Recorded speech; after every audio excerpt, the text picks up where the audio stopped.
Assalamualaikum warahmatullahi wabarakatuh. Kami mahasiswi Stikes YPSDMI Prodi D3 Kebidanan akan belajar menanggapi sebuah jurnal dengan judul Perkawinan Campuran yang disusun oleh Laurentius Arliman.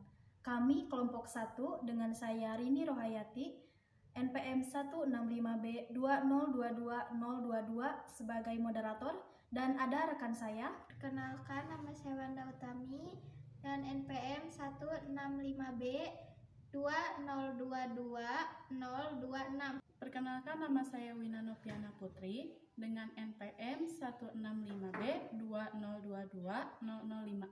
Perkenalkan, nama saya Ranti Septiani dengan NPM 165B2022023. Perkenalkan, nama saya Sinta Pratiwi, NPM 165B2022001. Perkenalkan, nama saya Nani Nurlaila dengan NPM 165B2022021. Berbicara mengenai perkawinan campuran, perkawinan merupakan satu-satunya cara untuk memiliki keturunan dan membentuk keluarga yang bahagia dan dirahmati oleh Allah Subhanahu wa Ta'ala. Ikatan perkawinan sangat penting dalam pergaulan masyarakat karena melahirkan keturunan yang merupakan sendi utama bagi pembangunan bangsa dan negara. Tata tertib dan kaidah-kaidah yang mengatur hidup bersama ini sangat penting bagi teguh dan sejahteranya masyarakat. Maka, negara membutuhkan peraturan hukum perkawinan. Undang-Undang Nomor 1 Tahun 1974 tentang perkawinan merupakan unifikasi dalam bidang administrasi hukum perkawinan di Indonesia. Undang-Undang Nomor 1 Tahun 1974 mengatur bahwa perkawinan adalah ikatan batin antara seorang pria dan seorang wanita sebagai suami istri dengan tujuan membentuk keluarga yang bahagia dan kekal berdasarkan ketuhanan yang Maha Esa. Perkawinan di Indonesia terjadi antara penduduk asli dan pendatang karena keanekaragaman penduduk, baik itu dikarenakan menetapnya orang asing, orang-orang keturunan, atau orang dari daerah lain yang datang karena suatu tugas, mencari penghidupan, maupun untuk belajar. Hukum perkawinan sangat penting untuk memberikan kepastian hukum apabila terjadi suatu perkawinan. Perkawinan campuran adalah perkawinan antara dua orang di Indonesia yang tunduk pada hukum yang berlainan karena perbedaan kewarganegaraan dan salah satu pihak berkewarganegaraan asing dan pihak lain berkewarganegaraan Indonesia. Oke, rekan saya di sini, Saudari Wanda akan menjelaskan mengenai dinamika perkawinan campuran. Silakan. Dinamika perkawinan campuran. Perkawinan antara laki-laki dan perempuan merupakan kodrat alam yang mendorong mereka untuk hidup bersama. Perkawinan dianggap sakral dan penting dalam masyarakat dengan tujuan membentuk keluarga yang bahagia dan kekal. Namun, terdapat bentuk perkawinan lain seperti perkawinan campuran, yaitu antara dua orang yang tunduk pada hukum yang berbeda karena perbedaan kewarganegaraan. Salah satu pihak dapat memiliki kewarganegaraan asing, sementara pihak lainnya memiliki kewarganegaraan Indonesia.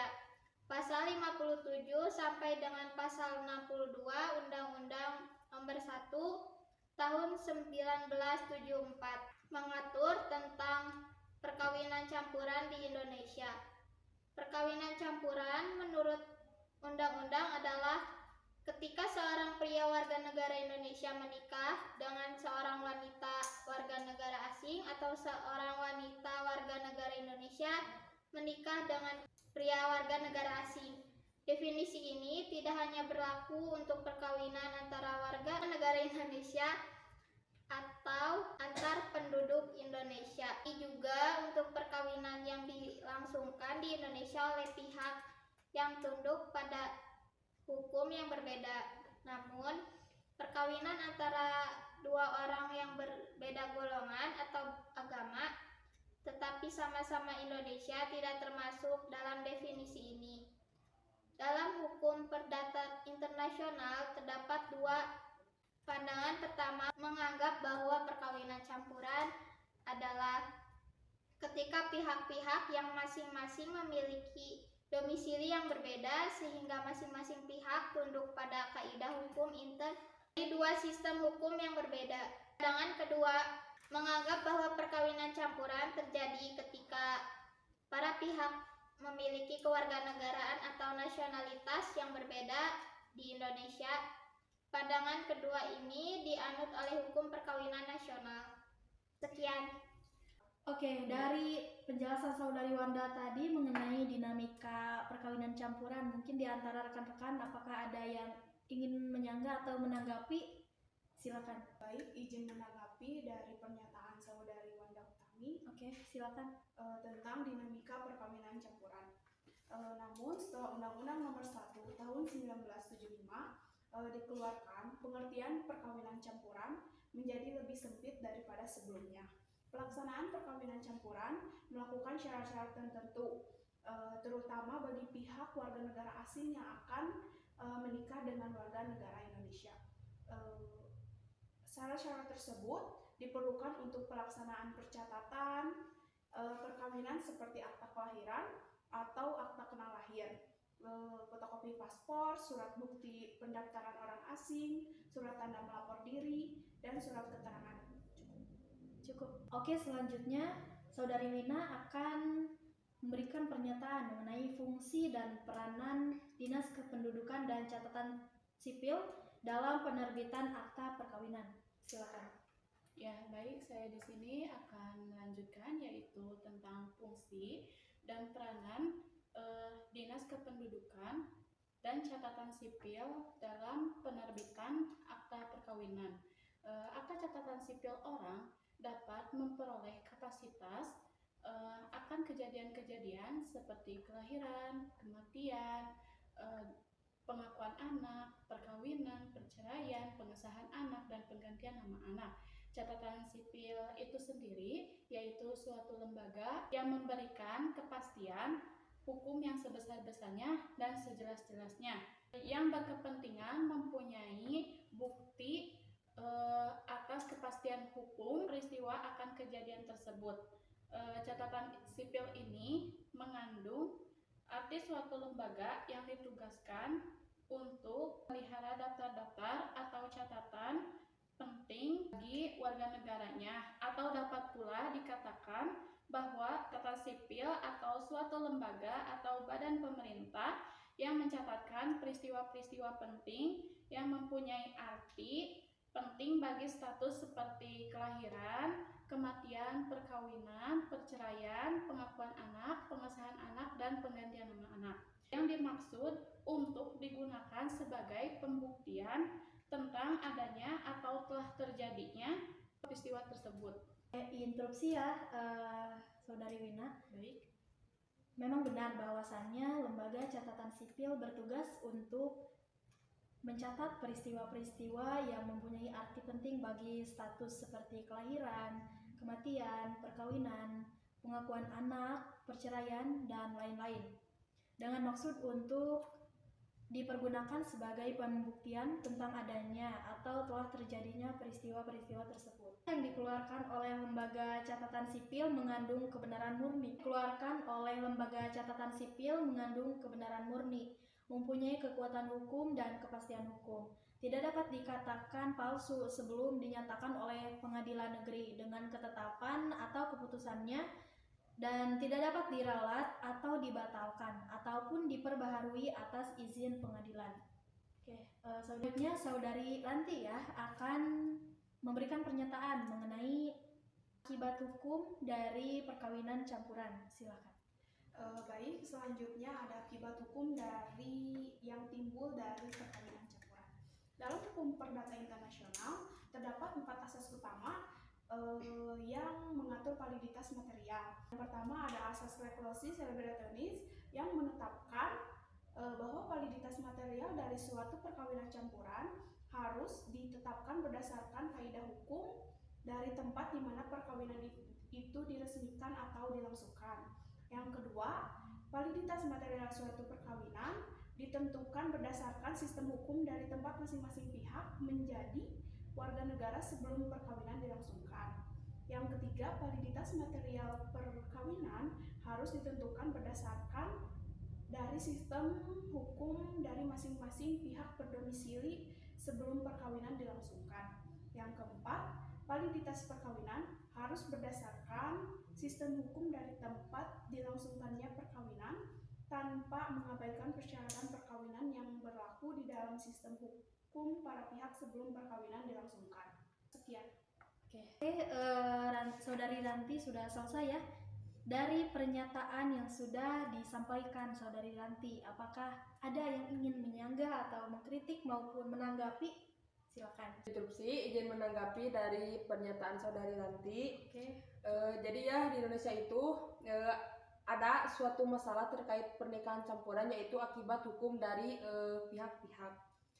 Undang-undang kewarganegaraan di Indonesia dapat merugikan perempuan dengan kehilangan kewarganegaraannya dan hak atas pemberian kewarganegaraan pada keturunannya. Bagi pasangan dengan kewarganegaraan berbeda, mereka dapat memperoleh atau kehilangan kewarganegaraannya sesuai dengan aturan yang ditetapkan undang-undang. Namun, seorang perempuan warga negara Indonesia yang menikah dengan warga negara asing akan kehilangan kewarganegaraannya jika dalam 1 tahun setelah perkawinannya ia menyatakan hal tersebut, kecuali jika ia tanpa kewarganegaraan. Perbedaan kewarganegaraan antara suami dan istri dapat menyebabkan hambatan imigrasi. Status istri yang rentan sebagai imigran di negara suami, rentannya perempuan terhadap kekerasan domestik dan sistem hukum yang tidak memihak.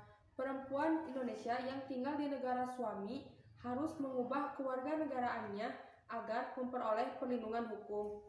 Jadi, hukum Indonesia tidak mengizinkan kewarganegaraan ganda, sehingga hukum di negara suami tidak dapat melindungi istri yang warga negara Indonesia.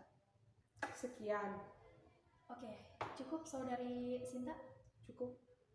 Apakah ada lagi mungkin dari rekan yang lain?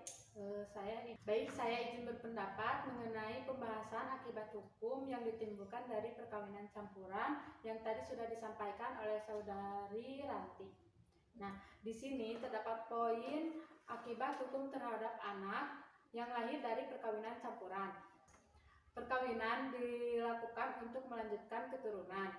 Nah, namun anak dalam perkawinan campuran dapat mengalami masalah terkait kasus status kewarganegaraannya.